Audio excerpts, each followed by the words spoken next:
Buenas tardes, soy Luis Pablo García, estudiante de Psicología de la Fundación Universitaria Católica del Norte, y el día de hoy vamos a hablar sobre el taller llevado a cabo en clase de liderazgo y conflicto en las instituciones educativas. Vamos a dar inicio al debate y cada uno se va a presentar para poder dar inicio. Bienvenidos. Buenas tardes, gracias por la bienvenida, compañero. Mi nombre es Melanie Genei. Un placer compartir con ustedes acá. Hola, buenas tardes. Mi nombre es Ana Cristina Londoño Mesa. Es un placer estar con ustedes, como dice la compañera. Espero que podamos compartir este encuentro. Hola, buenas tardes. Soy Miriam Castaño. Gracias por la invitación a compartir con ustedes. Buenas tardes, mi nombre es Lizeth Castaño, estudiante de Psicología, y encantada de compartir con ustedes.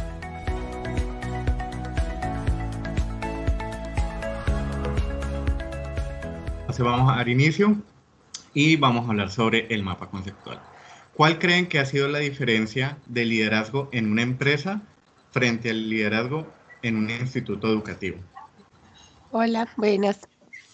Doy mi reflexión personal. Siempre había pensado que el liderazgo y los líderes eran en un contexto más empresarial, pero al leerlo veo que también se dan en instituciones educativas, donde allá hay más flexibilidad y no tanto el rigor de que hay un líder que es el que va a dirigir y va de alguna manera a tener unos subordinados. Acá el trato es más lineal. Bueno, yo cuando hablamos de liderazgo en una empresa, se habla como tal de crear masividad. Por lo tanto, en el proceso, como esa etapa de liderazgo, trabajo en equipo, es mucho lo que se desecha en cuanto a aportes que pueda hacer un equipo de trabajo. En una institución educativa es totalmente distinto, porque como lo decía la compañera, ya no va a haber como tal un líder que ocupe el primer lugar en un orden jerárquico, sino que se aprovecha más y se promueve más la participación de todo el equipo que desea pues como desarrollar un trabajo o algo. Entonces, también es la diferencia. Mi concepto acerca de lo del liderazgo en una empresa tenía la idea de que el líder, como siempre lo clasificamos en orden jerárquico, iba a ser el jefe, pero en este caso puede haber un jefe en una empresa, más no puede ser líder, no puede ser esa persona. El jefe puede estar, más hay una persona que puede motivar sin ser jefe a los demás a seguir, a avanzar, aunque el jefe haya dado la autoridad. En cambio, en la institución nos preparan para esto.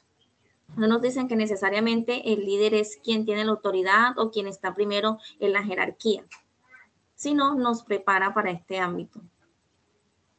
Estoy de acuerdo con la compañera. A mí también me llama mucho la atención porque uno siempre piensa que el líder es el jefe, y a la hora pues como de uno leer y irse más allá de que hay el jefe, nos damos cuenta de que no solamente el jefe vendría a ser el líder, sino que otra persona que tiene otras características también puede llegar a ser un líder dentro de una institución, ya sea escolar o a nivel profesional. Entonces estamos de acuerdo que frente a una empresa tradicional, a una institución, estaríamos hablando de que el liderazgo lo puede ejercer cualquier persona, y este liderazgo puede rotar dentro de un mismo grupo de trabajo o dentro de la misma institución, y que la autoridad no se puede ejercer en este caso, sino que es más como un guiar frente a las personas para poder generar cambios dentro de la institución. Vamos a pasar entonces a la segunda pregunta, que quisiera saber cuál es la opinión que tienen frente a la mayor dificultad o reto para poder ejercer el liderazgo dentro de las instituciones educativas. Para mí el mayor reto sería romper barreras que se trae desde antepasados, porque partiendo de mi primera opinión, donde digo que el líder, teníamos la idea de que el líder era el jefe, igual pasa en nuestros hogares. En la institución se puede preparar al estudiante, al niño, a que genere, a que se motive, a que pueda ser un líder en cualquier momento, más en la casa esta idea se le está creando, empieza a tener esta creencia. Entonces, lo que construye el maestro de pronto en un salón, en la casa vuelven y lo eliminan. Entonces, sería una barrera muy grande en mi concepto. Yo creería que la barrera ahorita más inmediata como que a restablecer es que seguimos pensando, o sea, yo particularmente empecé a hacer un sondeo porque nunca había escuchado el tema y le pregunté a un profesor que lleva muchos años y yo lo considero un líder porque motiva a los estudiantes, pero como no estaba el contexto, no lo entendía de esa manera. Hablé con él y nunca había escuchado el tema. Yo creo que el primero a resolver es eso, dar a conocer no solo a los docentes, sino al alumnado que debe estar intrínseco esta formación de liderazgo y que la deben de impartir desde las altas, desde los profesores y demás compañeros que están allí. Bueno, para mí el reto como tal sería como desencasillar ese estigma que se tiene de una enseñanza dirigida, jerárquica y competitiva. Y en su lugar permitir que se amplíe el conocimiento hacia los nuevos métodos de estudio, como por ejemplo pedagogía que está basada en la libre instrucción por parte de los alumnos, es decir, que sean autónomos, que la educación sea autónoma para los alumnos, para que ellos vayan adquiriendo conocimientos a lo largo del propio proceso educativo, para que ellos sean, o sea, para que sea una juventud, la juventud que arrojen, por ejemplo, los colegios, ahora sea una juventud que es desencasillar el estigma que se tiene de una enseñanza dirigida, jerárquica y competitiva. Y en su lugar permitir ampliar conocimientos hacia nuevos métodos de estudio, como por ejemplo la pedagogía que está basada en la libre instrucción y por parte de los alumnos. Es decir, que sean autónomos a la hora de ir realizando y adquiriendo los conocimientos a lo largo del propio proceso educativo.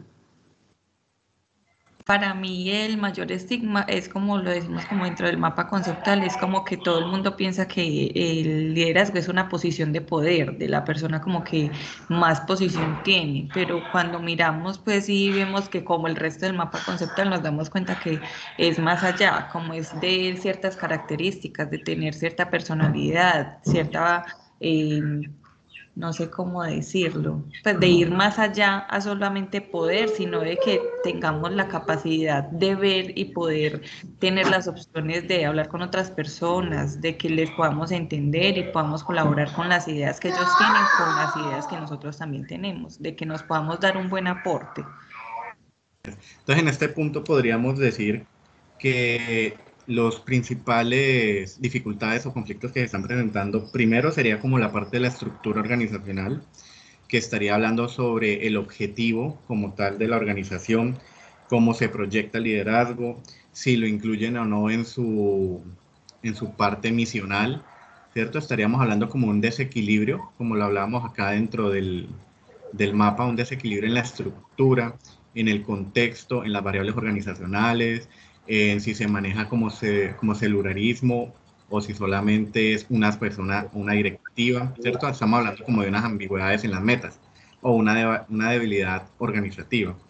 También estamos hablando sobre la parte ideológica, sobre los tipos de culturas que se manejan dentro, sobre la pedagogía que se utiliza, sobre las opciones o las opiniones diferentes dentro de las personas de la organización y el manejo del poder y el estigma que tiene el ser líder o el ser jefe, cómo se lleva esa supuesta autoridad. Vamos a pasar a la siguiente pregunta y sería la siguiente. ¿Cuál es la importancia de la comunicación para llevar a cabo el liderazgo dentro de las instituciones educativas? ¿Quién dijo yo? Bueno, voy a empezar yo. Bueno, hágale. Bueno, entonces, referente a la comunicación, antes de empezar a establecer cuál va a ser la comunicación dentro de las instituciones, me tendría que volver al conflicto, o sea, ¿qué quiero resolver dentro de los conflictos y cómo comunicar para poder resolverlos los que se presentan. A mí me llamó mucho la atención el tema de que en este momento hay unas distancias generacionales. O sea, hay gente que apenas está empezando su vida de estudios y ya está grandes, y otros que apenas están como en su etapa. Entonces ahí se presenta como un dilema de cómo me comunico yo de acuerdo a esta generación. Porque si bien ahorita hay jóvenes muy creativos, muy responsables, de pronto hay otros que todavía están bajo el techo de papá y mamá, y de alguna manera tienen una solvencia económica que no los afecta si cumplen con las expectativas o no. O sea, cómo comunicarle a esa persona, cómo también llegar a esta persona donde está estudiando con esfuerzos y requiere algún reconocimiento de pronto entre las mismas empresas, dentro de la misma sociedad, o de pronto es un reto que se lo tiene de manera personal. O sea, cómo yo me comunico con estas dos personas y de alguna manera le doy la educación, le ejerzo sobre ellos esta motivación a salir adelante. Yo creo que ahí había un reto muy importante. Gracias. Para mí también es muy importante la comunicación en el momento de hablar de liderazgo, porque ahí es cuando nos damos cuenta como de las cosas que nos hacen falta aportarle al grupo, o de qué cosas podemos llevar a cabo dentro de la misma institución, cómo podemos salir adelante como grupo, como institución. Sí, en sí es como eso. En mi opinión, sobre lo de la comunicación, esto es un tema bastante amplio, como dice la compañera Miriam, sobre cómo tratamos. Entonces, saber liderar, saber expresarnos, porque es que nosotros tenemos diferentes maneras. Yo puedo estar aquí de pronto hablando de manera sensible, pero mi gesto en mi cara es diferente. Entonces es también el tema muy delicado. La compañera dice cómo hablarle a dos personas, una que le cuesta mucho estar estudiando y otra que tiene la facilidad, y de pronto llegar a un tema y no saber expresarme y ofender a otra persona sin saber por qué proceso está pasando. Entonces la comunicación aquí sería el centro, y cómo yo siendo yo líder, voy a transmitir sin afectar a ambas personas, sin ver comprometidas sus emociones, porque es algo que también estamos manejando y que tenemos que tener el equilibrio. Muchas gracias. Bueno, también es algo que se maneja muy, muy, muy de la casa. Como yo, como padre de familia, educo. Hoy en día, pues, en todas las instituciones no es normal que se plantee el tema de liderazgo como lo estamos viendo aquí, como una metodología nueva, que no necesariamente tiene que ser como lo tradicional. Hay muchas instituciones que se van por el método tradicional, entonces también sacar de esa, como ese estigma a otras instituciones, dar un paso adelante, cambiar el método de las instituciones, promover eso para que la comunicación de ahora en adelante en los jóvenes sea distinta, que no siempre se vayan por el método tan tradicional. Hay un jefe y yo sigo lo que diga ese jefe. Vale, muchísimas gracias. Entonces, en este punto sobre la comunicación, estaríamos apuntando primero a lo que es el cambio generacional, porque todo cambio generacional viene con otros tipos de cambio de valores, cambio del contexto social, cambio de la relación familiar con la institución, del individuo como tal. También estaríamos hablando sobre el tipo de lenguaje que estamos manejando para podernos expresar, ya que esto también relaciona, como decía la compañera, los elementos que se estarían manejando, los elementos de la comunicación, qué tanto ruido se está generando, la realidad o el contexto social de las mismas personas que hacen parte de la organización, y cómo esto afecta a su parte motivacional.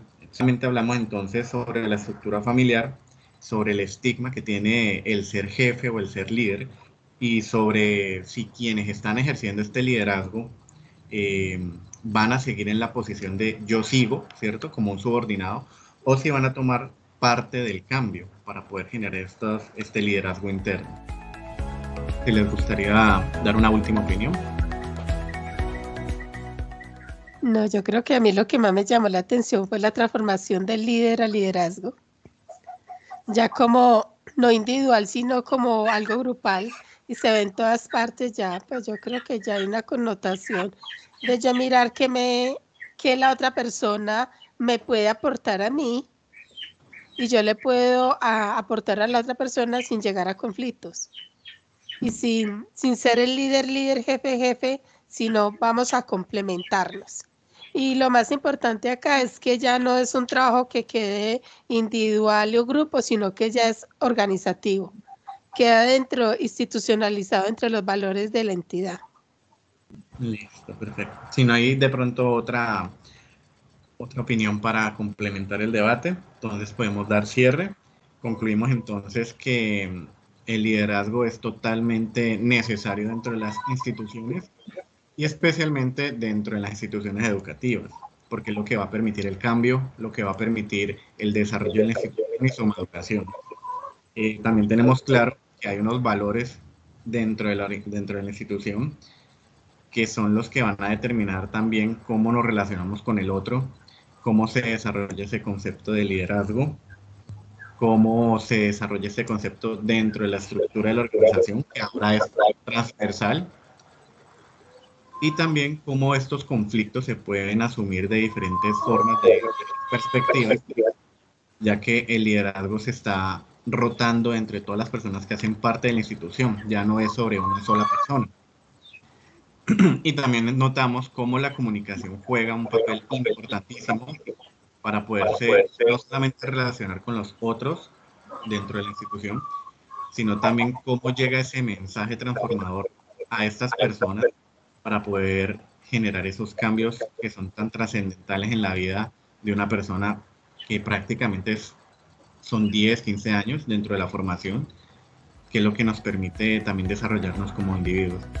Entonces le damos las gracias a todos por estar aquí. Damos por finalizado el debate sobre el liderazgo y conflicto en las organizaciones educativas. Esperamos que les haya gustado. Hasta luego. Hasta luego. Hasta luego. Bueno. Hasta luego, muchas gracias por todo, que estén muy bien.